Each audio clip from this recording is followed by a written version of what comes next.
નમસ્કાર દર્શક મિત્રો, SD ન્યૂઝ ગુજરાતી ચેનલ પર આપનું સ્વાગત છે અને હું આપની સાથે વૈશાલી પોબારુ કરીશું નજર આજના સમાચાર પર. ડાંગ જિલ્લાથી અગાઉ અપાયેલા ટેન્કરોનું મેન્ટેનન્સ નથી કરી શકતા તો ઇલેક્ટ્રિક રિક્ષાનું મેન્ટેનન્સ કઈ રીતે કરશે?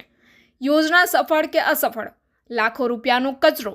જિલ્લા ગ્રામ વિકાસ એજન્સી દ્વારા ભીનું સૂકું કચરાના નિકાલ માટે કરોડો રૂપિયાના ખર્ચે ઇલેક્ટ્રિક રિક્ષા ખરીદ કરીને જિલ્લા પંચાયતના કેમ્પસમાં મૂકતા અહીંથી પસાર થઈ રહેલા લોકોમાં આશ્ચર્ય ફેલાયું.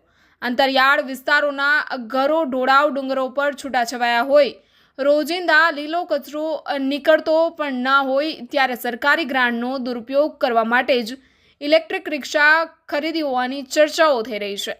આવનારા દિવસોમાં આ કચરા નિકાલ માટેની રિક્ષાઓનું લોકાર્પણ કરવામાં આવનાર છે ત્યારે પ્રશ્ન એ ઉદ્ભવે છે કે ગ્રામ પંચાયતના સરપંચો અને તલાટી કમ મંત્રીઓ દ્વારા ગ્રામ પંચાયતના મકાન સહિત અગાઉ અપાયેલા ટેન્કરોનું મેન્ટેનન્સ નથી કરી શકતા તો ઇલેક્ટ્રિક રિક્ષાનું મેન્ટેનન્સ કઈ રીતે કરશે તે અંગે અનેક પ્રશ્નાર્થ સર્જાયા છે.